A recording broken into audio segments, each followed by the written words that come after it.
شروع اللہ کے نام سے جو بڑا مہربان نہایت رحم والا ہے۔ ایک طلب کرنے والے نے عذاب طلب کیا جو نازل ہو کر رہے گا،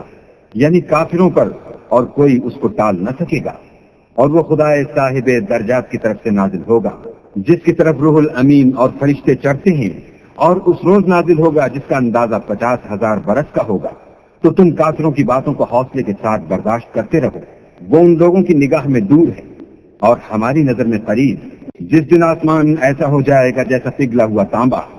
اور پہاڑ ایسے جیسے دھمکی ہوئی رنگین اون، اور کوئی دوست کسی دوست کا پرسا نہ ہوگا، حالانکہ ایک دوسرے کو سامنے دیکھ رہے ہوں گے۔ اس روز گناہگار خواہش کرے گا کہ کسی طرح اس دن کے عذاب کے بدلے میں سب کچھ دے دے، یعنی اپنے بیٹے اور اپنی بیوی اور اپنے بھائی اور اپنا خاندان جس میں وہ رہتا تھا، اور جتنے آدمی زمین پر ہیں غرض سب کچھ دے دے اور اپنے تئیں عذاب سے چھڑا لے۔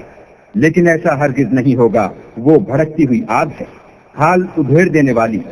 ان لوگوں کو اپنی طرف بلائے گی جنہوں نے دین حق سے اعراض کیا اور منہ پھیر لیا اور مال جمع کیا اور بند کر رکھا۔ کچھ شک نہیں کہ انسان کم حوصلہ پیدا ہوا ہے، جب اسے تکلیف پہنچتی ہے تو گھبرا اٹھتا ہے، اور جب آسائش حاصل ہوتی ہے تو بخیل بن جاتا ہے۔ مگر نماز گزار جو نماز کا التزام رکھتے اور بلا ناغہ پڑھتے ہیں، اور جن کے مال میں حصہ مقرر ہے، یعنی مانگنے والے کا اور نہ مانگنے والے کا، اور جو روز جزا کو سچ سمجھتے ہیں، اور جو اپنے پروردگار کے عذاب سے خوف رکھتے ہیں، بے شک ان کے پروردگار کا عذاب ہے ہی ایسا کہ اس سے بے خوف نہ ہوا جائے۔ اور جو اپنی شرمگاہوں کی حفاظت کرتے ہیں مگر اپنی بیویوں یا لونڈیوں سے کہ ان کے پاس جانے پر انہیں کچھ ملامت نہیں، اور جو لوگ ان کے سوا اور کے خاصگار ہوں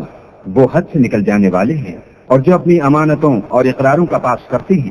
اور جو اپنی شہادتوں پر قائم رہتے ہیں، اور جو اپنی نماز کی خبر رکھتے ہیں، یہی لوگ باغ بہشت میں عزت و اکرام سے ہوں گے۔ تو ان کافروں کو کیا ہوا ہے کہ تمہاری طرف دوڑے چلے آتے ہیں اور دائیں بائیں سے گروہ گروہ ہو کر جمع ہوتے جاتے ہیں؟ کیا ان میں سے ہر شخص یہ توقع رکھتا ہے کہ نعمت کے باغ میں داخل کیا جائے گا؟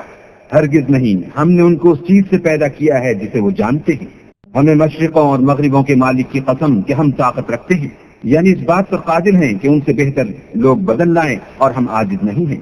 تو اے پیغمبر ان کو باطل میں پڑے رہنے اور کھیل لینے دو، یہاں تک کہ جس دن کا ان سے وعدہ کیا جاتا ہے وہ ان کے سامنے موجود ہو۔